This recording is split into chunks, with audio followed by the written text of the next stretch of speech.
Yes, good evening once again. Today we have joined in Wednesday's Dhamma discussion, Dhamma reading, and we will be reading one of the sutta from Digha Nikaya.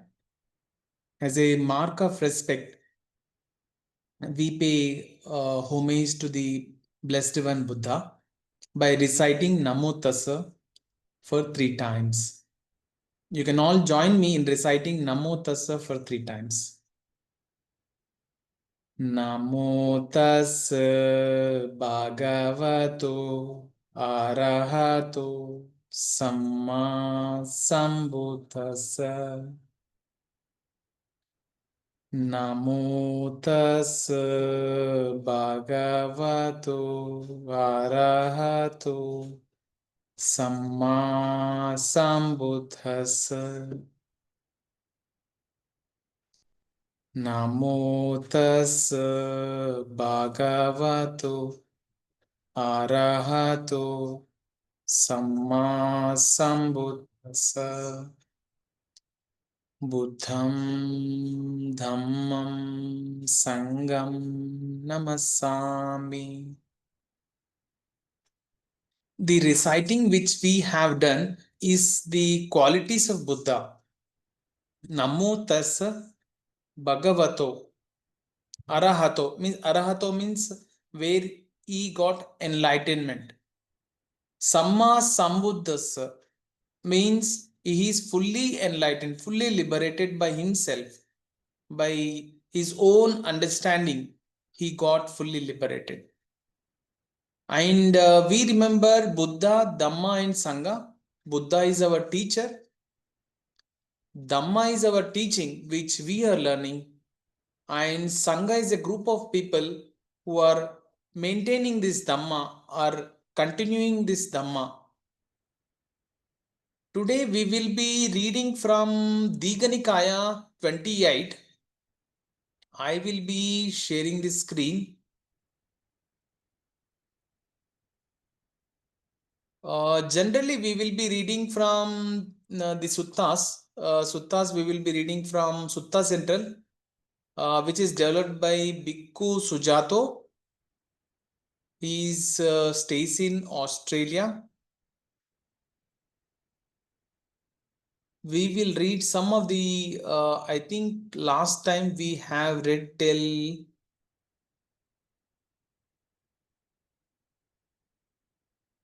kinds of striving, I remember so. We will read from here and we will analyze this reading in our TWIM perspective also. Funny sir, do you want to read?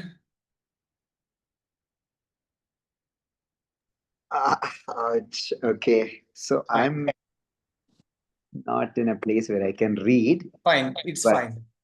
Yeah, sure. Thank you. Fine, sir. Yes, sir. Pai sir, do you want to read?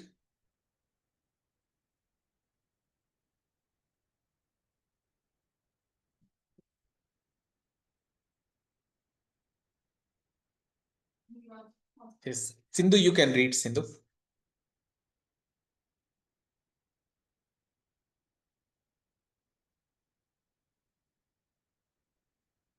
One point eight ways of practice. And moreover, sirs, how the Buddha teaches the ways of practice is unsurpassable. Painful practice with slow insight, painful practice with swift insight, pleasant practice with slow insight, and pleasant practice with swift insight. Of these, the painful practice with slow insight is said to be inferior both ways, because it's painful and because it's slow. The painful practice with swift insight is said to be inferior because it's painful. The pleasant practice with slow insight is said to be inferior because it's slow. But The pleasant practice with swift insight is said to be superior both ways because it's pleasant and because it's swift.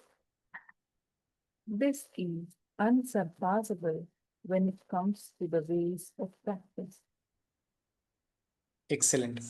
Really, here there are 4 types of practices which is being explained here. Definitely, as we know, there will be 2 types of practices. One will be painful practice or pleasant practice, and the way in which we develop the insight, that may be the slow or swift. Swift, we can assume it as faster. Therefore, there are 4 combinations of practices in general in every practices, whichever we see in this present context. Here we go in deep in the sense, definitely, as we know, nobody wants to take this painful practice. First case, when we refer painful practice with slow insight, is where we experience pain for developing the inner development, and we do not progress faster or slow insight. Definitely, it is called as inferior in general because it is painful as well as slow insight. Painful practice with swift insight, where one practices in a painful way, like there are some practices where you need to follow strict rules, you need to follow austere practices, but you can get faster results out of it. Swift insight, it is also considered as inferior because you experience pain over the practice. And third one, pleasant practice but slow insight. Practice is good, but the progress is slower. Fourth one, pleasant practice with swift insight, where I feel our practice comes under pleasant practice with swift insight.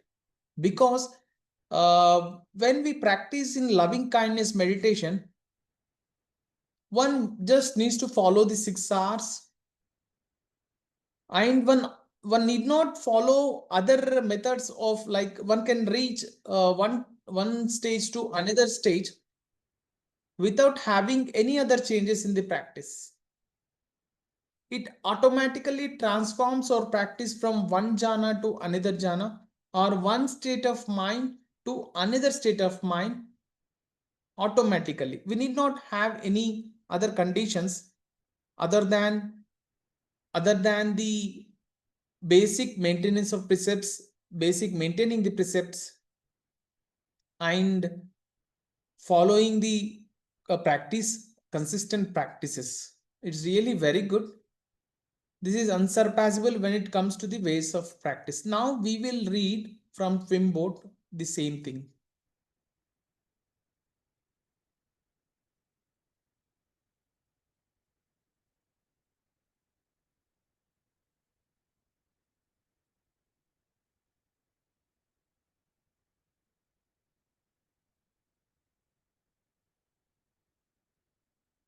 It's really well explained in the sense of pleasant or painful, swift or slow.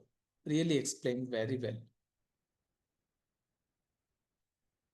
Pi, do you want to read? Or Paul sir, do you want to read?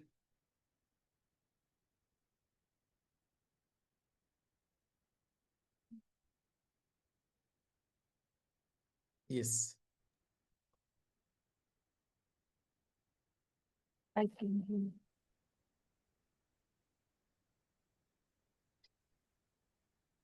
Excellent. This passage you are quoting is from Anguttara Nikaya 4.162, often titled Ways of Practice. It beautifully lays out 4 types of practice, depending on whether the practice is painful or pleasant, and whether insight develops slowly or swiftly. Let's unpack this in light of Bhante Vimalaramsi TWIM approach and how this teaching connects to this his emphasis on right effort, ease, and the 6 hours.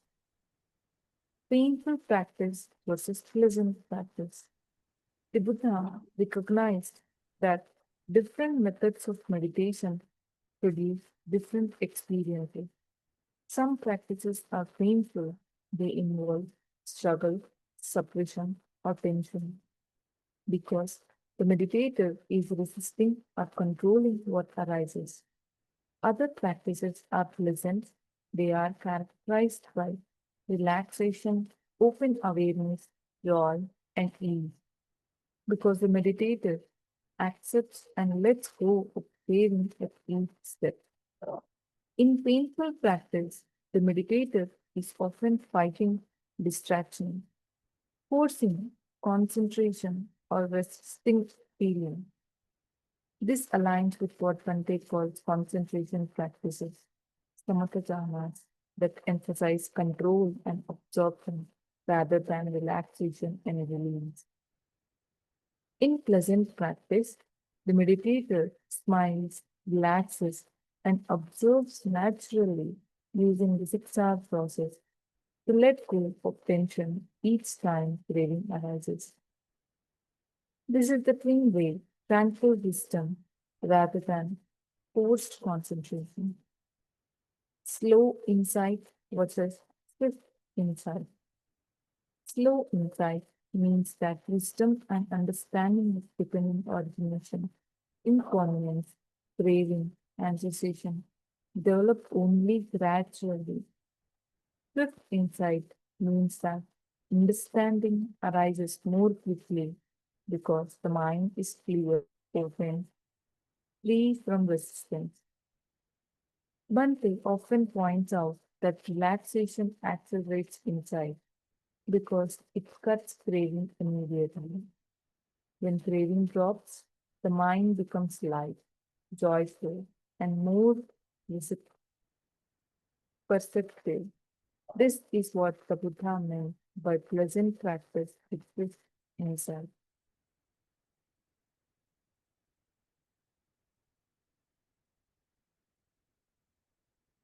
The 4 ways of practice: painful with slow insight, painful feeling,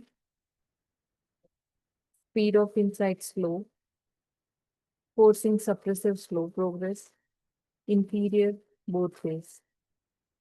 Painful with swift insight, painful feeling tone, swift, harsh but can produce fear, inferior because painful. Pleasant with slow insight, pleasant, slow, relaxed but lacks effective investigation, inferior because slow. Pleasant with swift insight, pleasant, swift, relaxed, joyful, and wise, the middle way, unsurpassable. Twin and the pleasant swift path. Bhante Vimalaramsi repeatedly taught that the Buddha's way is pleasant practice with swift insight. This is what happens when you smile, bringing lightness and joy in the mind. Relax, consciously releasing the tension, craving in both mind and body. Observe and allow, seeing phenomena arise and pass without interference. Return gently, without judgment or frustration. This aligns with the right effort of the Noble Eightfold Path. It is non-striving and gentle, as Bhante said in many interviews. If your meditation is painful, you are doing something the Buddha didn't do. The Buddha's way is pleasant, and that pleasantness brings quick understanding. In practice, a keen meditator might notice a distraction during metta or mindfulness of breathing. Instead of tightening up or pushing it away, painful practice, they succeed recognize, release, relax, re-smile, return, repeat.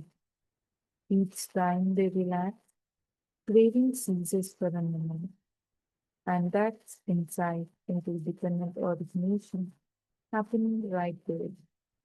Over time, this pleasant peace supports swift realization of enforcement process of mind and body. Yes, it is really very good explanation over here, right? Given here. Definitely, Buddha didn't teach the practice to be painful, but instead he taught in a pleasant way, like the practice which we cultivate, like having a smile, relax, and observing naturally, and applying the 6 R's whenever our mind is getting distracted. That is, we recall once again the 6 R's as we recognize whenever we are, like whenever we sat in our meditation, and whenever we get any distraction, we apply 6 R's. We apply 6 R's as recognize that mind got distracted, release the distraction. Here, releasing the distraction means we are coming out of the distraction by not paying attention to it. This is the second part of release. Then relax. Relax the tightness present in our head and body if it is. Well, relaxing here means just allowing, like let us say, for example, I'm in holding an hand, like I'm in holding an hand with tightly tight around the fingers. When I loosen it, it becomes relaxed. This is what actually is the relaxed step. Whenever you get the distraction, first of all, you recognize it's fine. The distractions are our teachers. Then release the distraction by not paying attention over it.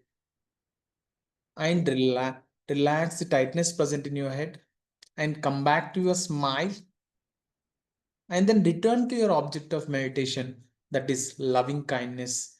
For beginners, we call loving kindness to yourself for first 10 minutes, and for balanced period of sitting, loving kindness to spiritual friend. And we just make the way process, just we apply the 6 R's, be with the feeling of loving kindness. And definitely, when there are many other practices which even Bhante Vimalaramsi had himself practiced 20 years of concentration meditation, where he could not progress in the way the actual meditation should progress. In the sense, any meditation, any meditation which you take, the outcome should be such that it should transform your mental activity or your behavioral aspect in such a way that it should rather grow in wiser understanding, or it grows wisdom. Whereas when Bantam Ramsey started practicing this concentration meditation for 20 years, still he could not completely transform himself. And he has realized over the period of time of his own practice that there's a smile missing in the meditation, and there's a relaxed step missing in our practice. And definitely Buddha didn't teach with the struggle, by like a painful practicing. Therefore, this practice which has helping many people, has Bhante start teaching over it.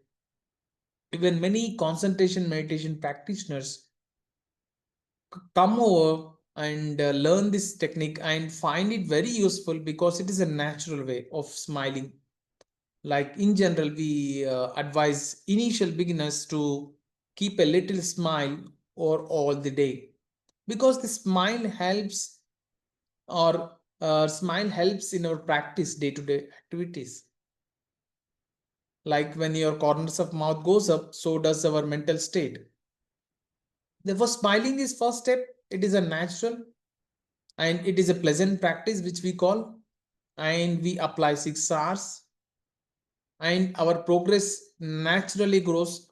We need not intervene much to get into our practice further. Therefore, definitely we agree here to this, that our practice is a pleasant practice. And coming to slow insight versus swift insight, here, like whenever we are applying 6 hours, what happening is we are reducing the like we are weakening the distractions here. Like over the period, like whenever you get even the next distraction of same type, then you will feel the less intense less intense distraction. And what happens is whenever you apply the 6 hours and you come back, there is a space where you have an open awareness, you have a clear mind, and that is where your understanding arises, like your wisdom grows there. Whenever you apply 6 hours and when you come back, there's a space of openness, there's a space of clarity. This relaxation process is itself basically is cutting off the craving part immediately, and it generally brings up with becomes light in our mind, and we will be joyful. That's why our practice is a swift practice, what we call. Definitely we go for pleasant and swift practice. And as we discussed, we apply the 6 hours and it aligns with our Noble Eightfold Path, right effort of the Noble Eightfold Path, which the Buddha taught, which is non-striving and gentle. And it is a very good quote given by Bhante Vimalaramsi. If your meditation is painful, that means you are doing something the Buddha didn't teach. Buddha's ways is pleasant, and that pleasantness brings quick understanding. This is what the takeaway for this ways of practice, and we will move on further. Yes, Gopinath sir has joined. Gopinath sir, do you want to read?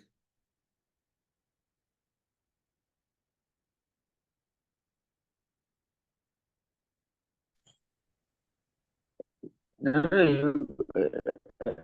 it's okay, no problem. Yes, sir, you can read. Because If you can. Yes, yeah, I am reading from mobile. Is it okay? is it fine, sir? Hello. It is fine. Okay. It is fine, sir. I can zoom it Okay. if required. Yeah, zoom it. Yes. 1.9 is behavior in speech. Okay. Yes, sir. And moreover, sir, how the Buddha teaches behavior in speech is unsurpassable. It is when someone doesn't use speech that is connected with lying or divisive or backbiting or aggressively trying to win. They speak only wise counsel, valuable and timely. That is unsurpassable when it comes to behavior in speech. And moreover, sir, how the Buddha teaches personal ethical behavior is unsurpassable. It is when someone is honest and faithful, they don't use deceit, flattery, hinting, or belittling.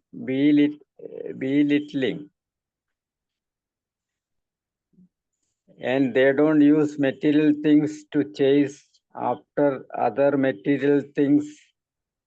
They guard the sense doors and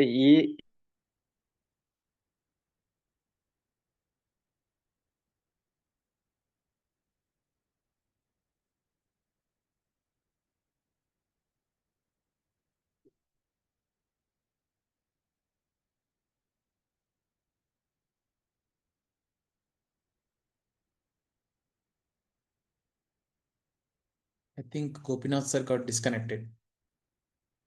Sindhu, you can continue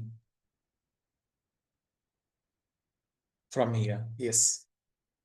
They guard the sense doors and eat in moderation. They are fair, dedicated to wakefulness, tireless, energetic, and meditative. They have good memory, eloquence, range, retention, and thoughtfulness. They are not greedy for sensual pleasures. They are mindful and alert. This is unsurpassable when it comes to a person's ethical behavior. Yes, we will read from our TWIM perspective through our TWIM board.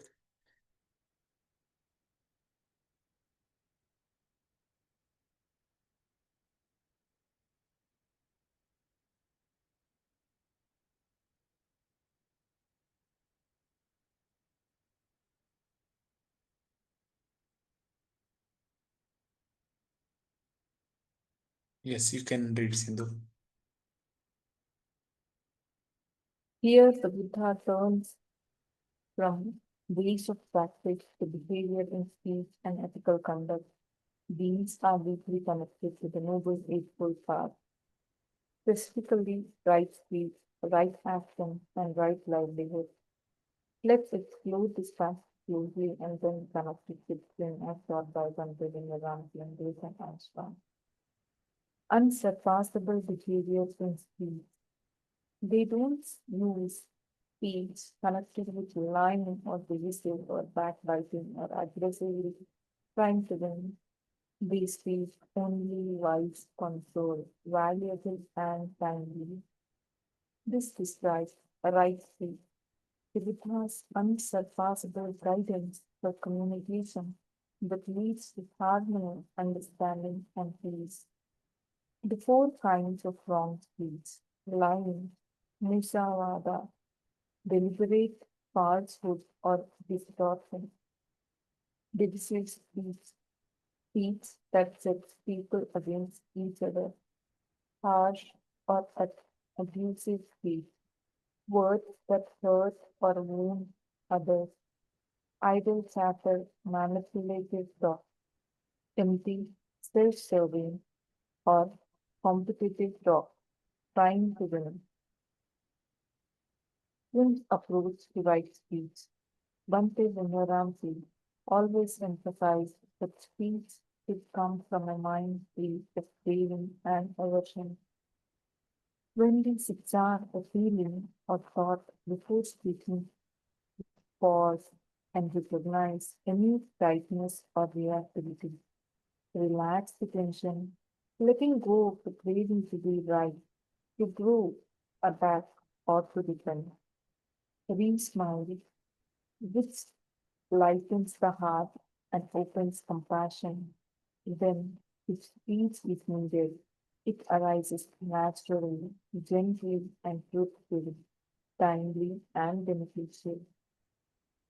As Bhante often said in the interviews, if you are tight in your speech, you will be tight in your meditation. Speak with a smile, that's right speech, and metta in action. So, in Hindi, speech practice is part of meditation. Every conversation can be a training ground for mindfulness and loving kindness. Unsurpassable ethical behavior. They are honest and faithful. They do not use deceit, flattery, thinking, or belittling, and they don't use material things to chase after others' material things. They guard the sense doors and eat in moderation. They are fair, dedicated to wakefulness, tireless, energetic, and meditative. They have good memory, eloquence, range, retention, and thoughtfulness. They are not greedy for sensual pleasure. They are mindful and alert. This section summarizes right action, right livelihood, and right effect, the full ethical and mindful foundation for liberation. Let's unpack the key points and the twin connection. Honest and faithful. truthful, trustworthy, sincere in purpose. TWIM encourages openness, hidden or busy, tightness, the mind. Truth relaxes it. No deceit, flattery, thinking, or believing. Avoid manipulation or ego-driven speech. Cultivate metta and humility in all relations. Not using material things to chase other material things, non-guilt, contentment. Bhante calls this having enough simplicity of life supports deep practice. Guarding the sense doors, mindfulness at every sense contact. Recognize craving as it begins, relax it right there. Eating in moderation, mindful consumption. Bhante encouraged eating simply, stopping before full, each mind light and clear. Safe, wakeful, and strict mind meditative. Balanced effort and vigilance. TWIM is gentle effort, steady but joyful. Good memory, eloquence, range, attention, thoughtfulness, clarity, and wisdom. These arise naturally as hindrance fade and mind becomes collected. Not greedy for sensual pleasure, freedom from craving. The six arts directly weaken sensual craving by cutting the limited craving independent origination, mindful and alert, full presence and investigation. This is sati and sampajanya, awareness and understanding. How this becomes unsurpassable. Bhante often explains that unwholesome speech or conduct always comes from craving and clinging. So, when one practices the 6 hours in daily life, one is actually practicing right speech and right action, moment by moment. This leads to peace and harmony with others, with lightness and joy in the heart, clarity and wisdom in meditation. Thus, behavior in speech and ethical conduct are not moral rules imposed from outside. They are natural expressions of relaxed, feeling-free mind. As Bhante said in one of the two interviews, Sila or precepts isn't about being good because someone says so. It's about letting go of craving. That's when goodness naturally appears. Yes, thank you, Sindhu. Gopinath sir, do you want to explain about importance of speech in our practice?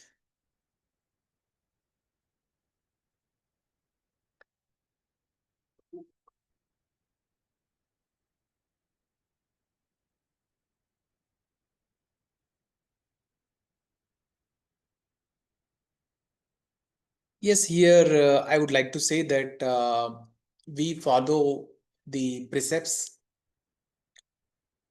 One of the precept which we take as a all TWIM practitioners or all majority people. Yes, Gopinath sir, you are unmuted.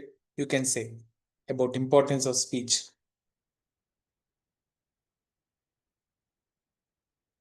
Here, hello, you can hear me?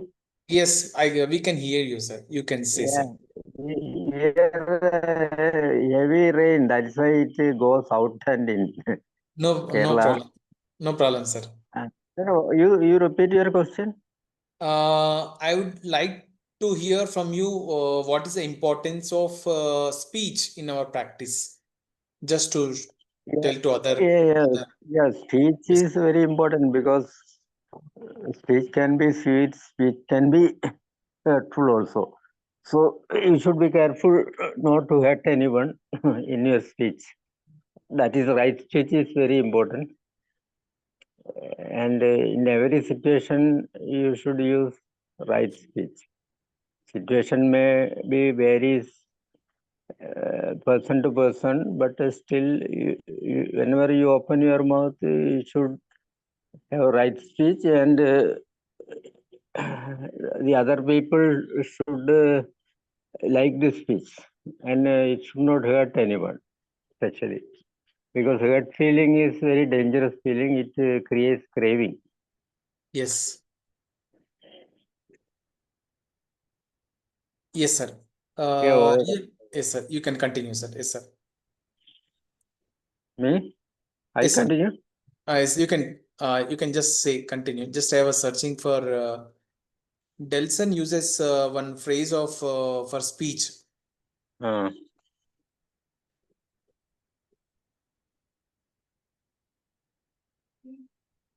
Delson uses think before you speak. Very good phrase.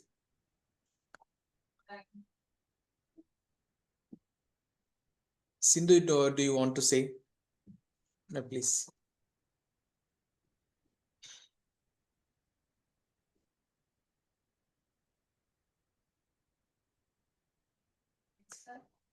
You can unmute, Sindhu.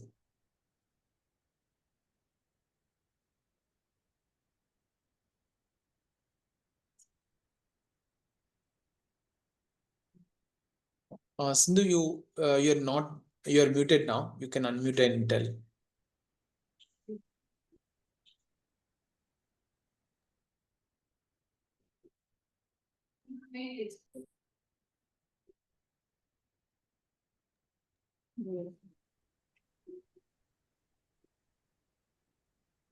Yes, actually, Wilson says think before you speak. He uses this acronym for think, THINK. T is for timeliness. Whatever word you are going to say or whatever speech action that you are going to perform, is it timely? And H is for honesty. Can we speak honestly?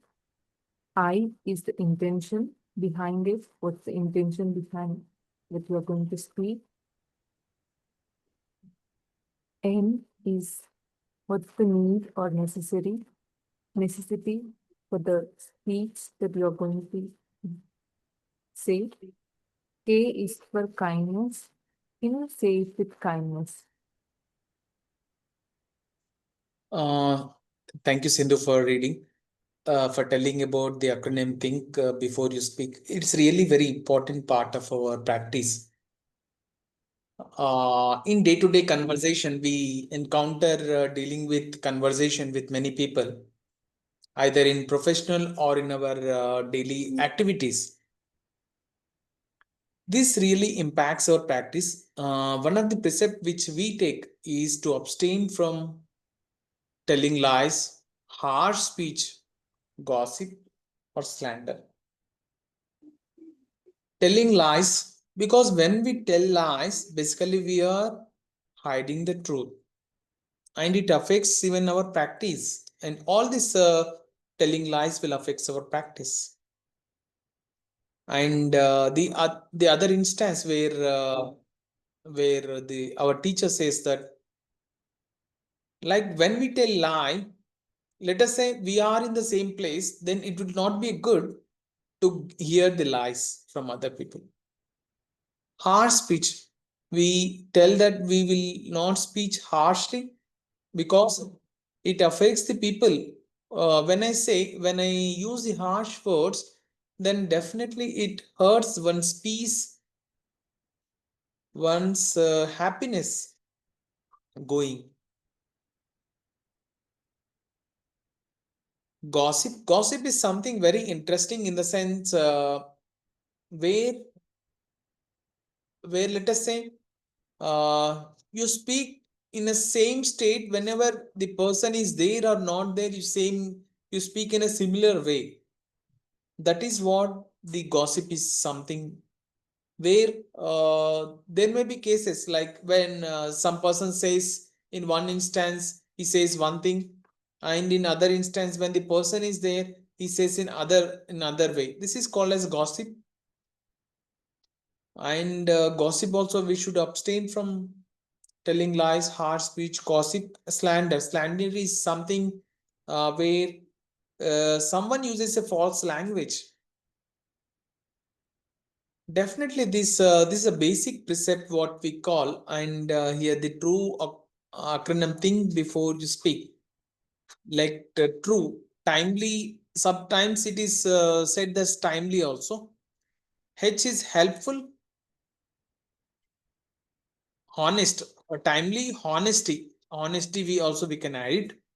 I, whether intention of your speech is, whether it is rooted in kindness or compassion. Here it says N is for necessity and K is for kindness. Really, it is very good way. Here it is says that speak only what is true, beneficial, and endearing, and the proper time, and with the mind of loving kindness. This is what the 5 criteria in the Buddha gave in Abhaya Sutta. So, think is a modern mnemonic that mirrors Buddha's timeliness teaching, a practical tool to cultivate right speech in daily life, harmonizing perfectly with TWIM's gentle smiling awareness. Very good. Today we have read 2 things. These 2 things are very related in the sense one was with about the practice, the other was the one practice that is about practice. It is whether painful practice or pleasant practice we are taking, or else we are moving slower or faster. It is like the cases of the practices which we have read. And now we have read about the speech, the importance of speech here. It's a very good thing. Definitely, when we perform right speech and right action, what it leads is ease and harmony, lightness and joy in the heart, clarity and wisdom in meditation. It's very good thing. And finally, we will read one of the quote from Bhante. Sila isn't about being good because someone says so. It's about letting go of craving when goodness naturally appears. It's a very good thing which we have read. Paul sir, do you want to share anything? Pai sir?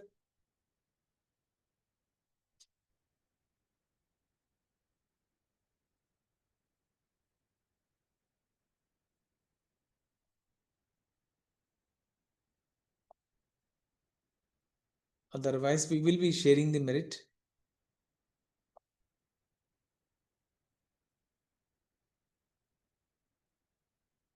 Yes, you can all read together the sharing merit. Yes, may suffering ones be suffering Be free, suffering free and the fear and struck fearless be. fearless. May the grieving shed May all beings grief, shed all grief, and and may may all all beings beings find relief. find relief. May all beings All share beings this share merit this merit that we have that thus he has acquired secured for the for acquisition the of all of kinds of of happiness. happiness.